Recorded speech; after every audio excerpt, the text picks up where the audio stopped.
Des fois, on nous vend du rêve et ensuite on est juste dégoûté. Salut à tous, ici Reg et aujourd'hui vidéo pour parler des bandes-annonces qui sont meilleures que le film en question. Définition rapide, on a tous vu une bande-annonce il y a quelques années ou même maintenant qui nous vend vraiment du rêve, qu'on adore et qui nous galvanise pour aller voir un film. Et ensuite on voit le film et le film est juste pas ce qu'on voulait, pas ce qu'on avait vu dans la bande-annonce, et la bande-annonce nous avait fourni plus d'émotions que le film en question. Donc aujourd'hui, je fais la liste de ces bandes-annonces-là qui nous ont plus donné d'émotions, de frissons que le film en soi. J'avoue que c'est un peu bizarre de comparer un élément marketing de 2 minutes et un élément artistique terminé de 2 heures, mais voilà, c'est un peu le jeu de la vidéo aussi. Et vous allez voir qu'avec les exemples que je vais donner, je pense que vous allez être plus ou moins d'accord sur certains. Et comme d'habitude, je vous ai demandé sur Instagram et sur Twitter quel était votre avis sur la question, et il y a quelques films qui sont énormément revenus. Évidemment, c'est une liste subjective, il y en a plein d'autres dans le monde et d'ailleurs il y aura 2 vidéos. Alors celle-ci sort maintenant et une autre beaucoup plus tard parce que j'ai une liste d'une trentaine ou presque une quarantaine de films, donc il faudra que je fasse 2 vidéos pour en parler proprement. Mais c'est pour ça qu'il faudra mettre le plus de films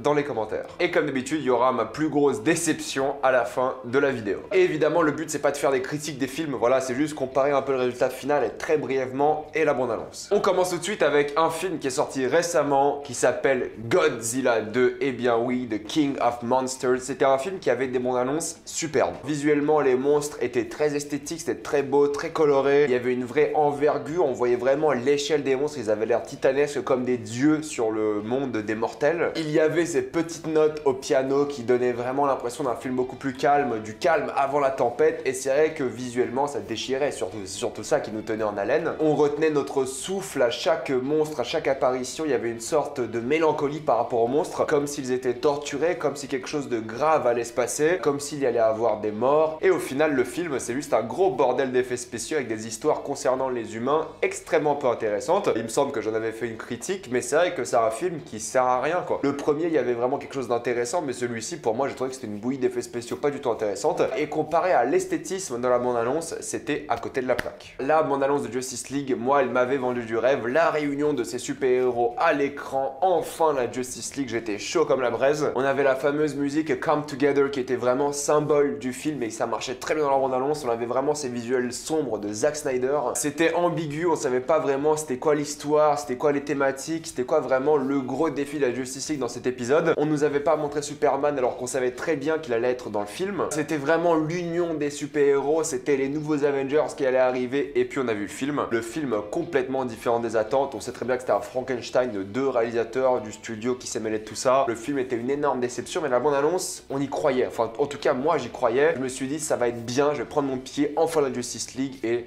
pas du tout. Un film que j'avais beaucoup apprécié à l'époque, c'était Ça chapitre 1, et quand j'ai vu la bande-annonce de Ça chapitre 2, j'étais vraiment content parce que le premier était très appréciable et en plus là on allait avoir les adultes qui allaient arriver, en plus le casting était assez génial et quand tu vois la bande-annonce du 2, tu te dis ça va être flippant, les traumatismes des adultes vont revenir, ils vont devoir faire face à leur passé, vraiment ça va être du bon acting, des bonnes scènes flippantes, on va vraiment flipper devant ce film. Ce que je m'attendais de ce second opus, c'est que le premier film il faisait flipper des enfants, voilà c'était le but. Là il fallait que le film soit encore plus flippant parce que le film devait faire flipper des adultes et encore une fois on a eu un bon gros bordel de scénario avec des visuels plutôt cool mais finalement un film extrêmement oubliable. C'est d'ailleurs très décevant parce que c'était bien parti avec le premier film. Pirates des Caraïbes 5 aussi, j'y ai cru, voilà. Le 4 est pas excellent, il est pas incroyable mais ça reste une petite aventure sympathique sur le côté. Le 5, je me suis dit, la bande-annonce, ils ont remis le goût de l'aventure maritime, ils ont remis l'équipage, ils ont vraiment introduit de nouveaux personnages, il y a vraiment un souffle d'aventure aussi. Il y a Javier Bardem en méchant et juste Javier Bardem, bah ça vend du rêve en tant que méchant, ça on le sait très bien. On avait vraiment l'épique qui était de retour, des visuels incroyables, des rajeunissements, des flashbacks, des choses qui promettaient quelque chose de vraiment grandiose, des décors de ouf, plein de figurants. On avait vraiment l'impression que c'était la renaissance, pour moi en tout cas, de Pirates des Caraïbes. Dans ma tête, j'étais prêt pour repartir pour une nouvelle trilogie avec Jack Sparrow et au final, on sait très bien ce qu'on a avec le film. De loin, le pire de la saga Pirates des Caraïbes. C'est dommage parce que même la musique, les dialogues, je trouvais ça entraînant et au final, le film, vraiment, il n'y avait rien de drôle, rien d'entraînant, rien d'excitant. C'était un blockbuster plus que banal. De loin, la bande-annonce la plus citée sur les réseaux sociaux, c'est la bande-annonce de Suicide Squad. On se rappelle tous de la bande-annonce de Suicide Squad parce qu'il y avait cette excellente musique donc de Queen, Bohemian Rhapsody, qui était vraiment incroyable. Elle était parfaitement rythmée au montage de la bande-annonce et ça donnait vraiment envie de voir le film. La bande-annonce était drôle, excitante, les visuels étaient cool, les acteurs étaient top, tu vois qu'il allait y avoir de l'action, le Joker, tout ce que vous voulez, on y croyait, moi j'y croyais en tout cas. Je me suis dit voilà, d'ici ils vont contre-attaquer, ils vont tout défoncer avec une bande-annonce comme ça, tu peux pas échouer ton film. Bon, voilà, voilà, on sait très bien ce que le film a donné, chacun son avis là-dessus, j'en ai récemment parlé dans une vidéo d'ailleurs. Mais la bande-annonce, c'était de l'art, c'était pas possible, vraiment avec la musique, le montage, le rythme, c'était génial. Tu mettais ça, après 2 minutes, t'avais la pêche, t'avais envie d'aller voir le film, c'était pour moi l'un des meilleurs outils marketing du film, et malheureusement, on a tous vu le film. Je tape beaucoup sur DC Comics, ça c'est sûr, et je pense que le prochain va beaucoup vous emmerder, mais au moins ils ont une bonne équipe marketing. Le problème c'est que je tape aussi beaucoup sur Zack Snyder parce qu'il est très visuel. Il a un style visuel qui est très marketing dans le sens où si on montre des extraits de ses films, bah ça vend vraiment le film, ça donne vraiment envie. C'est pour ça que j'ai envie de parler de Batman v Superman. Non pas la deuxième bande-annonce où tu voyais le monstre final et toutes ces conneries là avec vraiment l'union des super-héros. Je parle de la première bande-annonce qui était vraiment focalisée sur le combat Batman versus Superman, et là on y croyait tous. Je suis désolé, mais quand tu vois la bande-annonce, t'es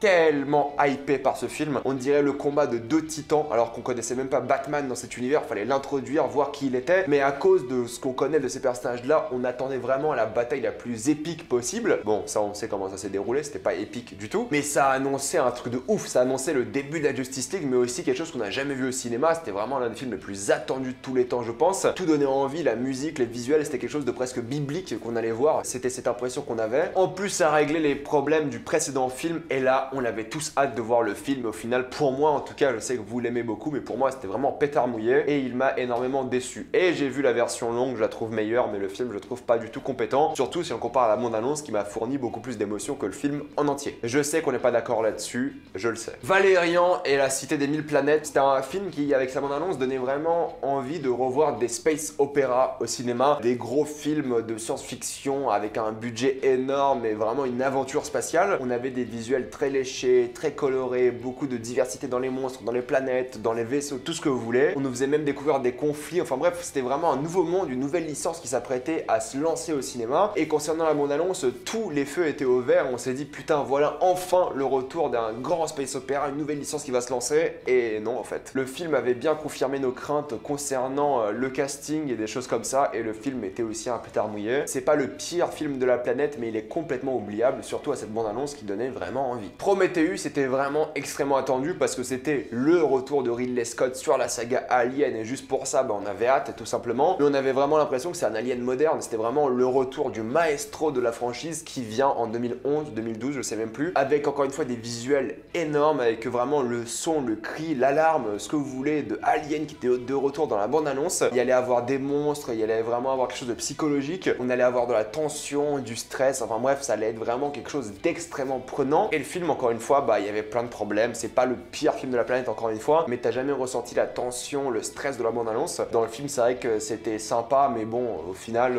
c'était assez oubliable aussi. Et malheureusement tu n'as pas ressenti l'héritage d'Alien que mettait en avant la bande-annonce, le côté science-fiction angoissante, et je pense que ça restera pour beaucoup l'une des plus grosses déceptions. Un film auquel je croyais beaucoup quand il était sorti, c'était Warcraft, même si évidemment c'est une adaptation de jeu vidéo et j'avais un peu peur, je me suis dit enfin une grosse adaptation de jeu vidéo, une adaptation avec un budget colossal, avec vraiment des effets spéciaux, quelque chose d'énorme. Et la licence de World of Warcraft, même si c'est Warcraft, mais bon, World of Warcraft est plus connu. Moi j'avais joué à Warcraft 3, je me suis dit c'est cool, enfin un univers Warcraft. Quand tu voyais ça, tu dis des orques, des humains, un monde fantastique, ça va vraiment envoyer du lourd, des batailles, des effets spéciaux énormes et tout, ça était vraiment bien foutu niveau effets spéciaux. Ils ont mis le budget, les visuels, les couleurs, tout ce que vous voulez. Et encore une fois, le film, tu le regardes, tu dis ah ouais c'est sympa, mais personne ne va faire une franchise autour de ça, il n'y a pas le potentiel. C'est bien dommage parce qu'on aurait pu lancer une saga Warcraft qui aurait pu être incroyable au cinéma, mais à mes yeux c'est du gâchis et ça aurait pu être beaucoup mieux. La bande-annonce donnait en tout cas plus envie que ce qu'on a eu dans le film. Une bande-annonce non pas d'un blockbuster cette fois-ci, mais d'un plus petit film, c'est Downsizing. Je sais pas si vous l'avez vu, mais la bande-annonce donnait vraiment envie parce que c'était l'histoire de petites personnes au final. Les hommes se sont rétrécis pour justement lutter contre le problème de surpopulation, et t'avais plein de petits détails cool qui donnaient envie de voir le film, c'est-à-dire qu'il y avait à un moment un mec qui avait une énorme bouteille de vodka, et vu que c'était un monde minuscule, la bouteille de vodka elle aurait pu servir pendant des mois et des mois, et ça représente bien un peu l'état d'esprit du film. C'était vraiment cette petite découverte du monde. T'avais vraiment l'impression de partir à l'aventure dans un monde minuscule. Il y allait avoir plein de commentaires sociaux, il allait avoir plein de discussions intéressantes par rapport à ça, et au final le film c'est pas du tout ça. Enfin ça allait pendant une demi-heure, et ensuite on part dans un délire complètement différent d'histoire d'amour inattendu. Dans la bande-annonce il y a 0 extrait avec l'histoire d'amour, et au fait c'était complètement inattendu. La bande-annonce nous vendait que la première demi-heure du film, et là où tu t'attendais à voir une excellente comédie avec un commentaire social et Christophe Waltz, au final t'as une histoire de l'amour peu intéressante et oubliable. Cette fois-ci je ne vais pas citer un film mais un genre de film en entier, c'est les comédies, et les comédies françaises plus particulièrement. Je déteste toutes les comédies françaises qui, dans leur bande-annonce, mettent les extraits les plus drôles. Comme ça, quand tu regardes le film, t'as de une les extraits en tête. Du coup, quand la scène va arriver dans le film, tu rigoles plus parce que tu l'as vu plein de fois dans la bande-annonce. Et ensuite, si la bande-annonce met les plus drôles blagues, au final, le film est pas drôle parce que t'as déjà vu le meilleur. Donc tous les films qui mettent le plus drôle dans la bande-annonce, eh bien c'est du gâchis parce que vous gâchez la surprise au cinéma et ça montre aussi que vous avez aucune originalité, que le film ne va pas être drôle parce que vous avez déjà tout mis dans la bande-annonce. Après, visiblement, vu les entrées qu'ils font, ça a l'air de marcher, donc comment tu peux critiquer tout ça? Enfin bref, c'est quand même du gâchis d'après moi. X-Men Apocalypse, pour moi, c'était vraiment le fait de voir Apocalypse, encore une fois, les visuels épiques, religieux, une créature presque non humaine qui habite dans notre monde depuis 4000 ans, qui est surpuissante, qui va venir tuer les mutants, qui allait créer des conflits entre les mutants, qui allait vraiment faire deux camps, les cavaliers de l'Apocalypse. Enfin bref, c'était super divers ce qu'on avait comme film. Ça donnait vraiment envie, surtout pour Apocalypse, et au final, on le sait très bien, c'est l'un des films les plus oubliables de la franchise, et encore une fois, c'est dommage parce que c'est vraiment le film qui a dit stop à la franchise X-Men. À partir d'Apocalypse, vraiment, on a perdu tout intérêt à regarder des films X-Men. Battle Los Angeles, si vous regardez la bande-annonce, eh bien vous voyez une sorte de film d'action très calme, avec beaucoup d'explosions, des choses comme ça, mais la bande-annonce en tout cas était calme. Encore une fois, ça présageait cet effet de calme avant la tempête qui était génial. Très posé comme bande-annonce, très ambigu, ça crée vraiment de la tension. Tu ne savais pas à quoi tu allais t'attendre durant tout le film, et quand tu vois le film, c'est juste un blockbuster débile, avec des scènes d'action débiles. C'est vraiment le pire marketing possible, c'est presque mensonger parce que tu t'attendais à complètement autre chose. C'est le blockbuster le plus con que vous pouvez voir de votre vie. Plaisir coupable ou pas, vous le décidez, peu importe, mais c'est que là vous le regardez en regardant la bande-annonce et vous vous dites c'est pas possible, c'est pas le même film. Un autre qui avait beaucoup déçu aussi, c'est La vie rêvée de Walter Mitty, parce qu'en fait quand tu regardes la bande-annonce, c'est vraiment cet appel à l'aventure, à la liberté, au rêve, au voyage, au visuel. Vraiment, c'est des moments incroyables dans la bande-annonce. C'est l'histoire d'un homme qui veut se libérer, qui veut voir le monde et qui veut aller vivre le plus de choses possible. Et au final, encore une fois, le film c'est pas du tout ça. C'est un peu ça, mais c'est pas totalement ça, et c'est ça qui était décevant, je pense. C'est que nous on voulait un film plein d'aventures et on a eu ça un peu, mais pas totalement. On était encore coincé sur plein d'intrigues secondaires peu intéressantes, et du coup le film qui a eu beaucoup de potentiel n'avait pas eu le droit de l'exploiter à son maximum, et on s'est retrouvé avec un film sympathique mais qui n'a pas fait rêver comme il aurait dû, en tout cas d'après la bande-annonce. La bande-annonce fait d'après moi plus rêver que le film. Tron Legacy, ce qui nous donnait vraiment envie de voir ce film avec la bande-annonce, c'était la musique. Évidemment on est Daft Punk, alors la musique tu l'écoutes, tu dis putain ça va être lourd. Les visuels, le fait de revisiter Tron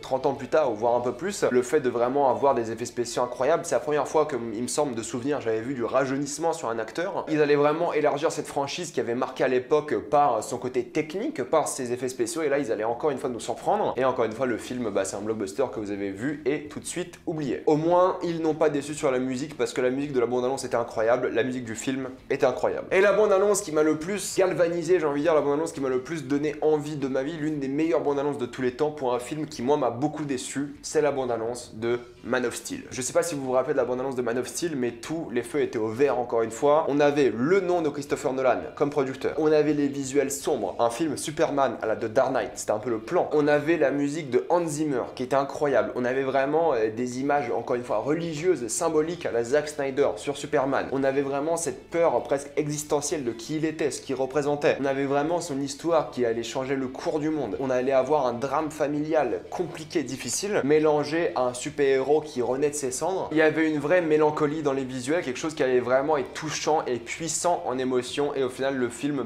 c'était à la fin un gros bordel d'effets spéciaux pas intéressants, une baston sans gros intérêt. Enfin bref, j'ai déjà une critique sur Man of Steel si ça vous intéresse, mais c'est pour moi le film qui m'a le plus déçu en connaissant sa bande-annonce qui était elle incroyable et l'une des meilleures bandes-annonces de tous les temps. Voilà, je vais m'arrêter là. Mettez-moi dans les commentaires quelle bande-annonce vous a le plus plu et quel film vous a le plus déçu par la suite. Voilà, qu'est-ce que vous avez à dire à ce sujet-là. Comme d'habitude, pensez à vous abonner à la chaîne pour plus de vidéos. Mettez un j'aime et partagez cette vidéo, ça aide beaucoup la chaîne. Si vous aimez la chaîne, pensez à faire un don sur Utip ou à devenir membre soutien. Suivez-moi sur Instagram pour des critiques exclusives. Suivez-moi sur Twitter pour toutes les news et salut à tous.